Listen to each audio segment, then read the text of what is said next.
I'm Kevin Werbach, professor of legal studies and business ethics at the Wharton School of the University of Pennsylvania.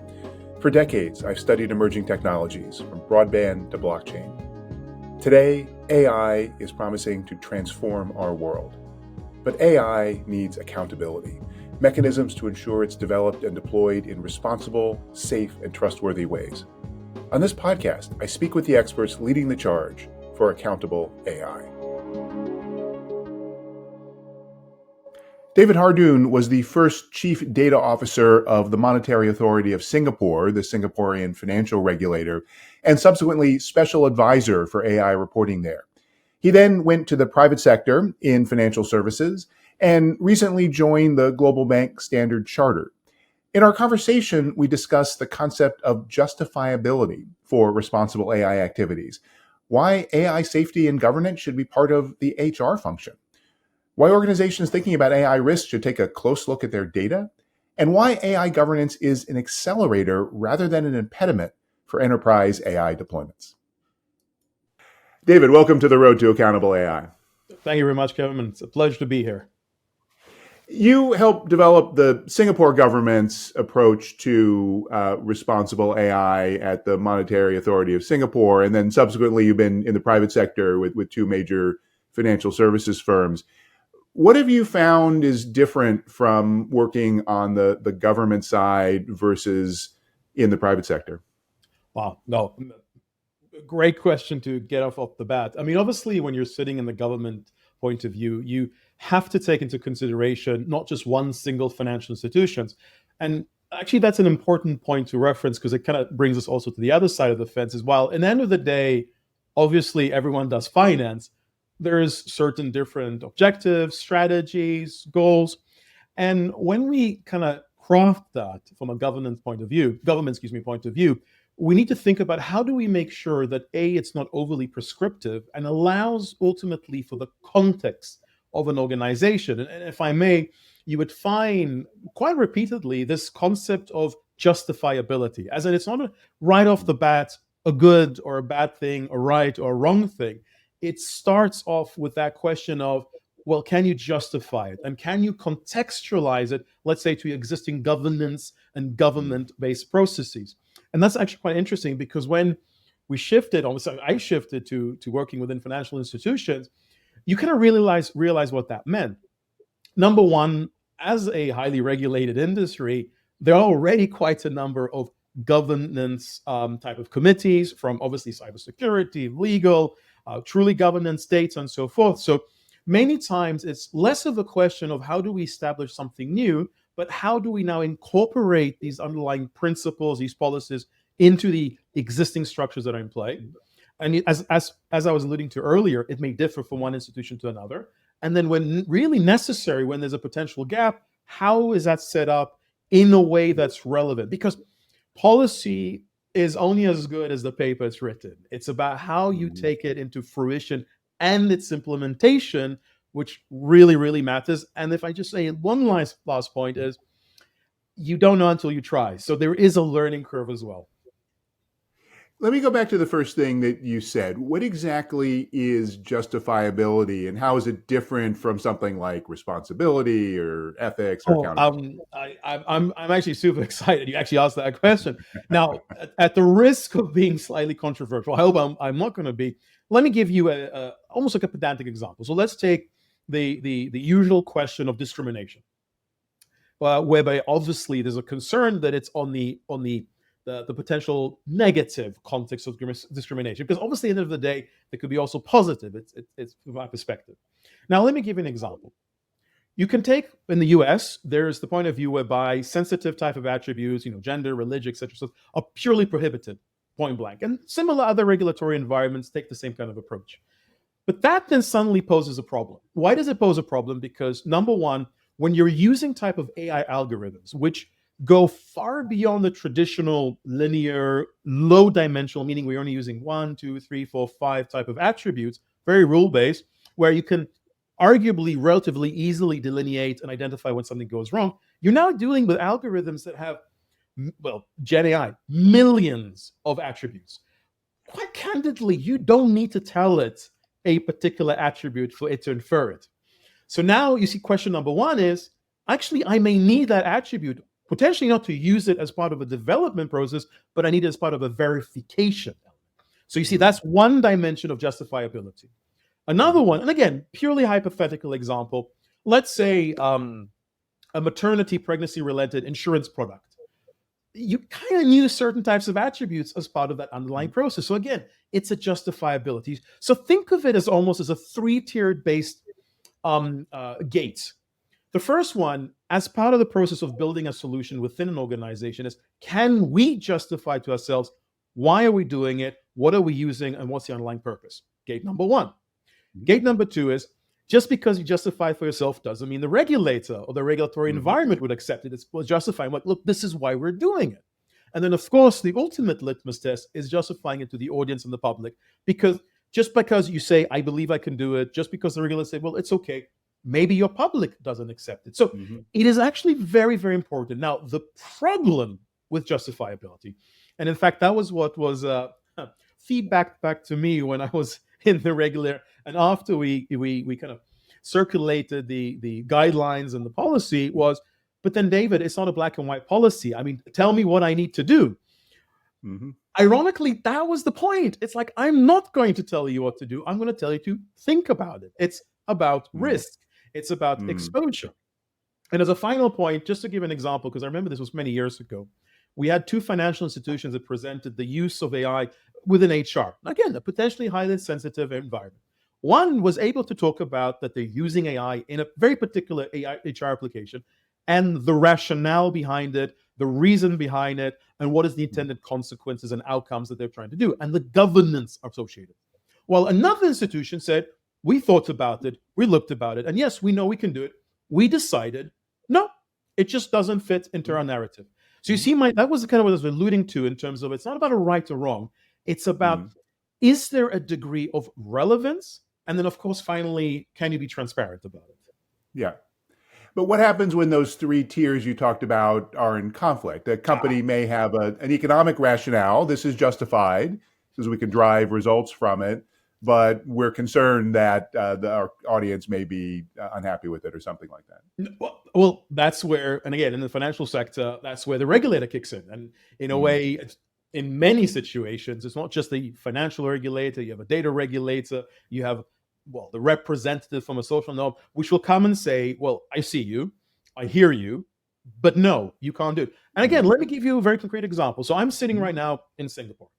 And this is a story from many, many years ago when the Singapore Foreign Minister of Affairs flew out to France. And they were talking about how in the health sector, they collect a lot of demographic information as part of preemptive healthcare with respect to the risk of diabetes.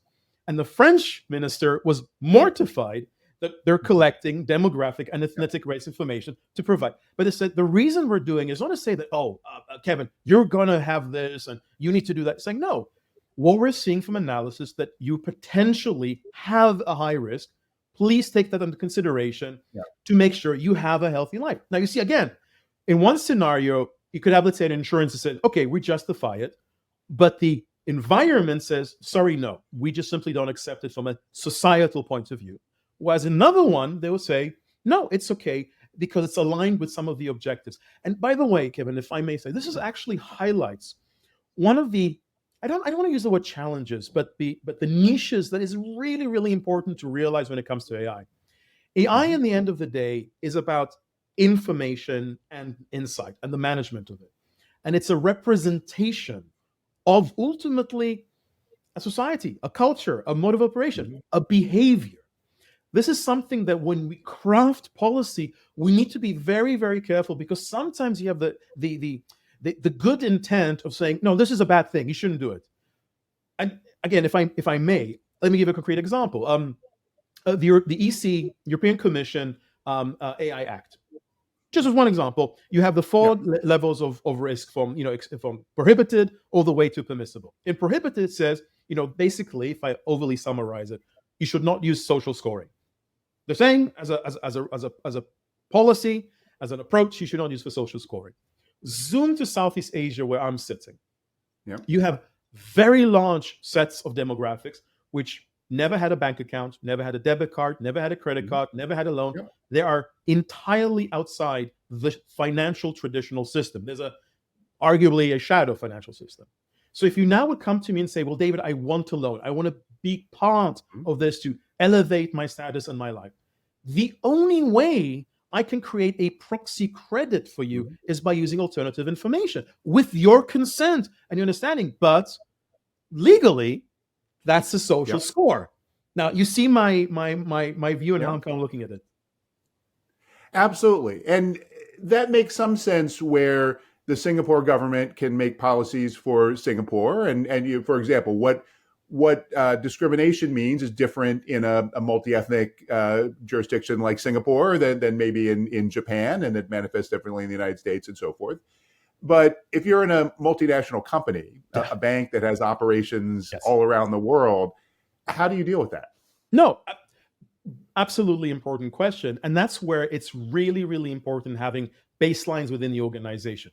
Before I even, again, whether it's my past life as a regulator or even as a consultant, obviously now within a financial institution, my very, very first question, before you jump into applying AI, borderline policy to philosophy, is what is your organizational stance from a culture point of view, from a vision perspective? And what you then find is that you leverage on that to enhance or leverage on from an AI point of view. So to your point, when you're dealing with a multinational, multi-jurisdictional organization, you will find that there'll be best practices, there'll be modes of conduct that are in the organization. So then it's very important that your AI applications are adherent to your conduct, your ethical stance, your sustainability on your underlying approach. I know it may sound the way I'm representing is like, but David, that sounds really simple. But that's ironically exactly many times my point. We complicate things sometimes because you're like, oh, but AI can do this stuff. It's like, yeah, absolutely. But just because you can doesn't mean you should. And the should is the guidelines that you've established yourself independently of AI. One more question about the Singapore MAS work. The FEAT principles in Singapore came out in, I believe, 2018, which is an eternity ago in AI years. It is. So how well have they held up over time? And what have you seen in terms of the private sector engaging with those principles? Well, you're absolutely right. It feels like an eternity when we release the fairness, ethics, accountability, and transparency principles. I would say, perhaps two things that has been very interesting and has evolved. So number one is there's been arguably a very positive adoption of, again, not necessarily these principles, but the baseline of what these principles are trying to represent. Because the message that arguably at the point in time, to the best of my knowledge, this was the first financial regulator that actually issued AI-related guidelines in the financial sector. And it was a very uncommon way of doing it because actually it was one page with 14 principles and it was very non-descriptive. But that actually set the stage of how do you need to start thinking about AI. So there is a component of the development of AI. And thereby you think in terms of all the way down to data quality, methodology, testing, rigor, to the usage of AI. So you see my point. It kind of established that broader. And today you find quite more commonly, and also within our institution, the term AI safety, which it's not just the splitting of hairs. It's also a recognition that it's not just about AI governance, AI responsibility. It's also about cybersecurity of AI. It's also about legal risks of AI.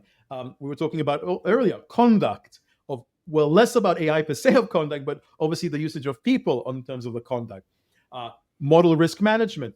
So that's kind of what you've been finding that has been elevated across the, public sector. And to a certain extent, very much so from a regulatory regime in actually providing a lot more guidance, a lot more direction. And in some scenarios, sandboxes whereby there's an opportunity to kind of test it out when you're not quite sure what would be the potential outcome or the implications, and you want to have a slightly more monitored environment to do so.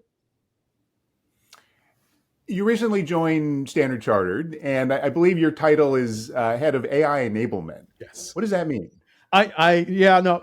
So I actually quite love the title now because it really literally is what it says on the tin. Ultimately, to me, and I think to the organization, the vision is, well, maybe not quite the same as Word, but to some extent similar to that, whereby today you don't have a Word department. Everyone uses it. It's a fundamental capability and skill set.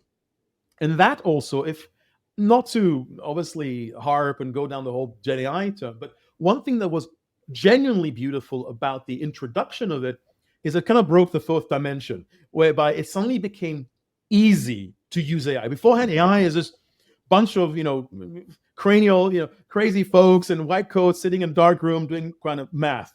So similarly, that goal and the ultimate objective is putting in place the principles, the methodologies, the foundational building blocks, such that no matter who you are, all the way from a frontline user to someone who's more empowered in terms of engagement to obviously a developer, there is a capacity of doing it. Because one of the challenges, and I would like to believe across the more traditional industry, this may not be the case in the more startup and new environments. Maybe I can do it. So great. I have a team. I can do AI. I can build it. I can get it going. But it's just me. If it's the folks around the corner, they suddenly have the same struggles. It has to be the same investments. There's the same difficulties. So how do we go about approaching AI by saying no? We want to build building blocks that think of it as a public playground. We'll set the stage. We'll put some of the slides. So it's not just about me who's built it who can come in, but if you're saying, David, I'm ready, I want to do it, go right ahead, go about it. So that's what it really is. It's about enabling others to be able to capitalize and benefit from the outcomes of AI. And in doing that, how do you get all those people in the organization to think about responsibility and governance? So one of the things that we've done, again, I'm smiling because it's really, really, really great and important things to think about. And we thought about it. What we've done is we had AI safety. As I mentioned, we elevated the team, which we're already in place, which was focusing about responsible AI. And we've called it, and there's a focus and a mandate of AI safety and AI talent combined. Why did we do that? Well, number one is we do need to think about AI talent. I mean, it is a career, it is a progress, it's a training and enablement. And of course, I mean, it's working hand in hand with the training folks, learning and training, HR, etc., talent. But what it's also saying is that safety needs to be an embedded component of talent. It shouldn't be that, oh, Calvin, I'm gonna train you to be a data scientist. And by the way, there's this course that you have to do or this video that you need to watch about governance. No. The two things have to come hand in hand from how you think about developing the consideration. And let me tell you very honestly. So when a few decades ago, when I did, my development and coding, if you would have asked me about discrimination and the potential, again, negative implication, very candidly, I wouldn't have thought about it. Not because I'm a bad person. It just wasn't there. But now you see it is when it's been elevated to the point whereby when you're educating, training someone, when they're going about it, it actually becomes a part of hygiene. Like, have you tested the distribution of your data? Have you considered the potential implication of key attributes on the downstream? So you see, it's literally part of that process of learning how to code, how to test the underlying aspects, how to think about it from an ML ops point of view, from a monitoring. What does the accuracy mean? When is the case when my distribution has shifted? So you see, it's kind of breaking, I'll use again the term, the fourth dimension, between I have this, which is talent and AI, and I have this, which is governance. We're saying, actually, it's one and the same. It's one of the same. Yes, there's policies. Yes, consideration. Yes, there's a rule book because we must have one. But it's about, again, the implementation. It's about the execution. It's about the due diligence of actually rolling it out. How does that work in the Gen AI era, where it's not just a matter of, say, model risk, where models are interpretable, there's standard kinds of testing you can do. Now we've got these black boxes, and they're probably models developed by a third-party lab. Yeah. So how do you train people the right way to address those issues? One thing that Gen AI has introduced, and I'm kind of giggling in a bit, because literally my best friend called me up when Gen AI was introduced. She's a teacher, and she says, yeah, you see, you're the reason I'm going to lose my job. I said, no. What it's actually done and introduced is if you teach the same way you've done before, then yeah, maybe, because it's really more about, memory recall. But now it's about critical thinking. It's about how you go about, I don't like the term prompt engineering. It sounds a bit bleh. It's really about how you inquire. How do you interrogate knowledge? How do you, and that's actually a very important skill. There's a big difference if you sit down in front of a prompt and say, write me a proposal. Yeah, it's going to spit out something, but would you literally take that out and give it to your bosses or in front of a pitch deck? People if you do, well, what I'd say is good luck. What you usually will find is people will sit down and they will spend time thinking about that support, that help. They will break it down into pieces. This is what I want. I give an example. Something that I actually tell people a lot is when they do their prompt, to end it with literally ask me questions until I understand. So that again goes back to your question of what I think is really important in the Gen AI generation of you really need to think about how you interact. You really need to think about, just because you get an answer, don't take it to the bank. Think about it. Cross-reference it. Correlate it. Understand the implications, verify, and then finally apply your judgment. That is the most important part. Apply your judgment. Use it, leverage the tool, but apply your judgment. All right. And that ties back into what you were saying, where training and learning and development is such an important piece here. Absolutely. What are the risks that you're most worried about, especially in a financial services context? Well, the risks are, if you think about the risk is, number one, the risks that we don't know, the unknowns, which is always the case. That's the reality. And that's, by the way, why we also did it as well. And I know other organizations have done it. We've established a research and innovation team because it's how do you address what you don't know? Well, you go poke and you start to identify. The second one, not to disappoint, data. If anything, AI has reshined the light on this ancient old field called data governance. Just quality data, understanding the distribution. Like, I'll give you an example. If you look at payments data and you have a day when there's no payments, is that missing data or is that because no payments have been done? So you suddenly need to have a true, better, more thorough understanding of data, which again is not new. From BCBS 239, IFRS 9, etc. It's always been there, but it now really, really, really shines a light and goes, folks, you need to understand, because even if there's error in data, by the way, or even if there's skewness in the data, you need to understand. And I'll give you an example. Again, at the risk of being slightly controversial, but just for the sake of illustration, even when I was in the regulator, when we have debates about the potential risks and the implications from data, we're like, okay, look at Europe. Europe, if you look at mortgage data, approximately the vast majority, at least back then, would be middle-aged white men. So obviously, I can't use it, I can't build models because the data is very biased. Well, hold on a second. The fact that you're able to identify that is actually fantastic, because of what it means is you can, one, take the path of, okay, we can't build anything, or you can say, no, we'll build something, but go back to justifiability. We will check, because if the applicant is a middle-aged man, we will use the model. If they're not, we won't use the model. So you see, it really goes back to first principles. So, and ironically, that's the one which at times worries me more. And as a last point, if I may, I know there's a lot of debate about, a lot of discussion about AI risks. I think you'll find that there is some degree of, like, not yet consensus, but more and more regulators are also kind of coming to realize this, is that actually, in general, there isn't actually new risks. It's predominantly the risks that we have today. But now, just like AI is a function, you have a function on the risks. Some risks suddenly become extremely dangerous and serious. Example is, imagine you're giving lending of $50, so literally a microloan. In a traditional world, that's negligible. Again, obviously, horrible if people default, horrible if things goes bad, but negligible from a risk management point of view. But if you suddenly have an AI algorithm can literally issue out to 10 million people, that's going to become slightly systemic important. So that's when we need to start thinking of. It's not necessarily like, oh, what are all these new risks that come? Even hallucinations. I mean, hallucination is not a new risk. Have you never had an intern? Have you never had someone new to a job? I mean, it's not new. But now it's the systemization of it, which potentially amplifies that underlying risk associated with it. Yes.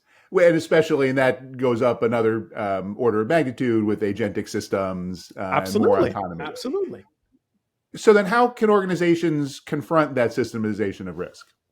Well, as a very wise woman, my mother says, you can't boil the ocean to make a cup of tea. So number one is recognizing that we are dealing with same risk. So and literally, I'm not saying that this is the perfect way of doing it, but I always like to, because I'm a first principles kind of person, I like to go, okay, you have agents today that just happen to be human.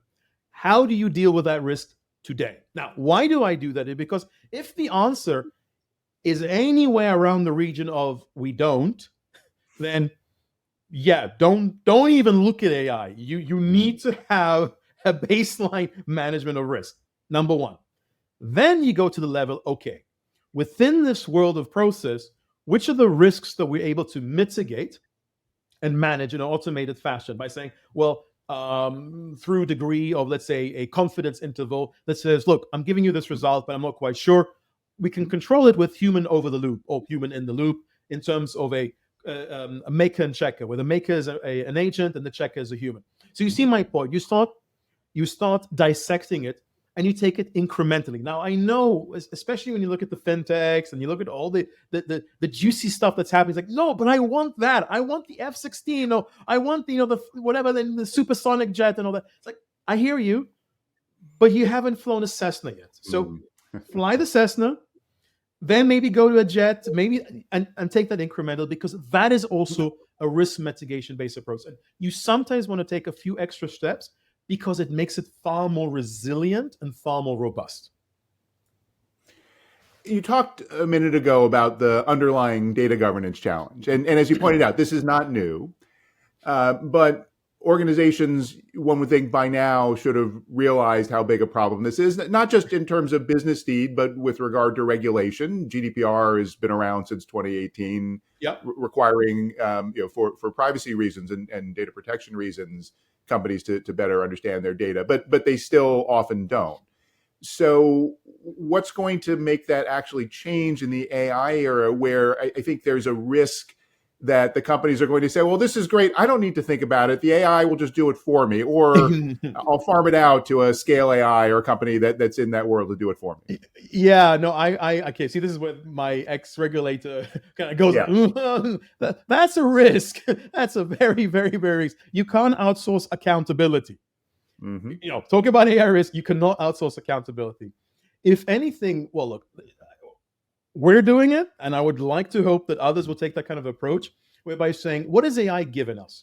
It has given us the end application. It's given us that shiny tool that goes, I want that. So in other words, and look, again, just being pragmatic, the problem previously with data governance is it's this, hidden job. It's the plumbing, it's the piping, it's not the glamorous stuff. And only a few people, I raise my hand because I'm one of them, who gets really excited about it and wants to get it done. So it's seen as a cost rather than a business impact. Now, suddenly you have AI that is seen as a business impact in terms of increasing revenue, reducing costs, mitigating risk, but it's linked back to data governance. So in a way, you suddenly have that motif by saying, well, I want that 30% improvement on revenue.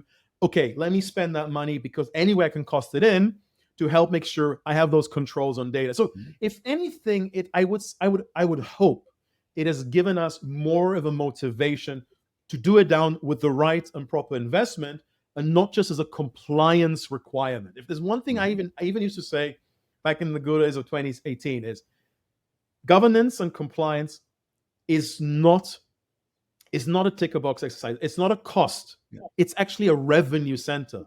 Because if you do it right, if you do governance right, it not only improves, it has the opportunity of enhancing, service, products, and revenue opportunities.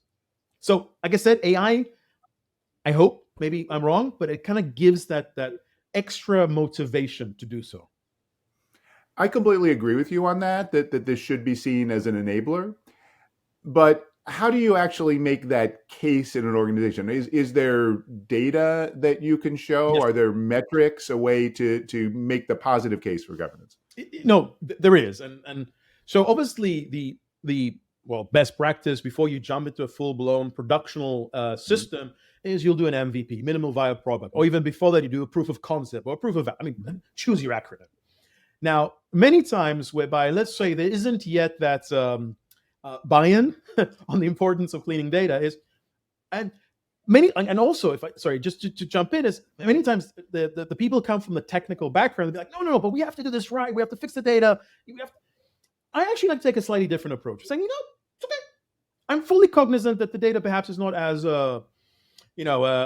spicy as it should be. Let's just go ahead and build those front-end consumption layer on the application. Because anyway, it's a proof of concept. It's mitigated. It's air-gapped. I remember cases whereby we would do it, and then the business would go, we now understand what you meant by the data is bad. We didn't realize that a company can have 15 different ways of writing it. Mm-hmm.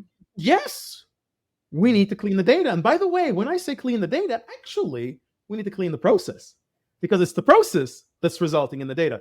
So I find that it actually shows it, because at the end of the day, if we're collecting bad data, why are we collecting it? We're collecting data because it needs to serve a purpose. So it actually serves two reasons. One is we go, and okay, this is the implications of how data has been collected and its usability. So either we now have a justification, a monetary justification, be it cost or revenue, to go back and rectify it, or we suddenly go like, well, actually, this doesn't make sense as a business. We should just stop doing it.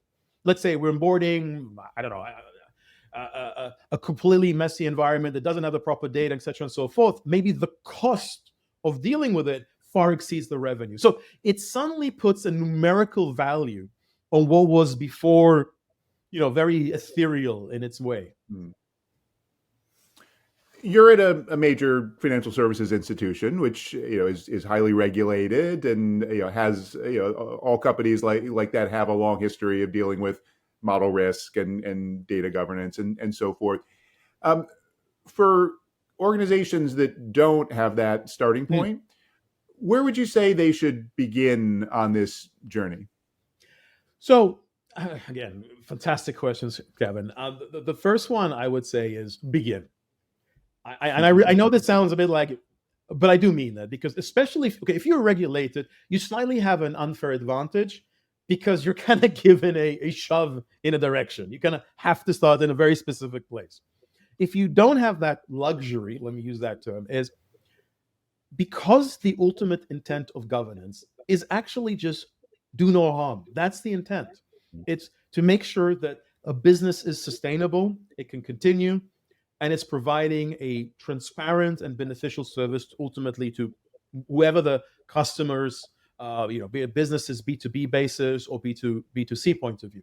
So really my recommendation is just start, whichever place in the supply chain. Now, the other good thing is, because you have regulated industries from financial services, healthcare, energy, you can always look at their models. You can always look at their frameworks, which are very, very much available in the public domain, and go like, well, look, I'm going to adapt it to me.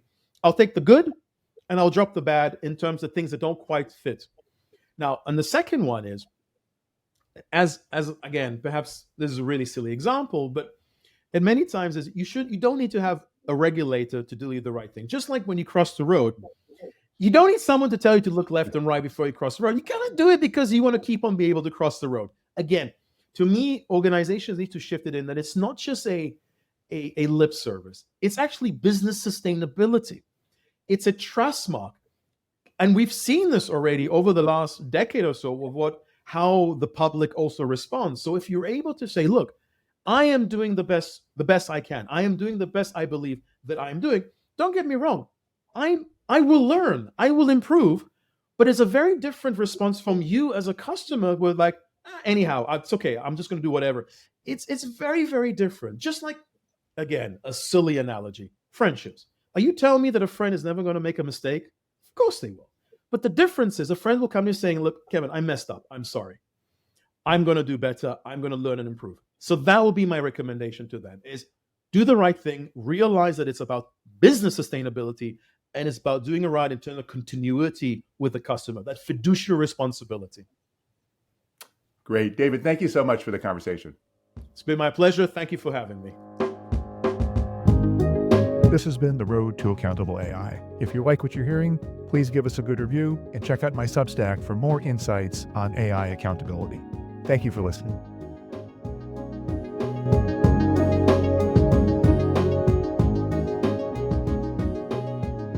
This is Kevin Werbach. If you want to go deeper on AI governance, trust, and responsibility with me and other distinguished faculty of the world's top business school, sign up for the next cohort of Wharton's Strategies for Accountable AI online executive education program, featuring live interaction with faculty, expert interviews, and custom-designed asynchronous content. Join fellow business leaders to learn valuable skills you can put to work in your organization. Visit execed.wharton.upenn.edu/ACAI for full details. I hope to see you there.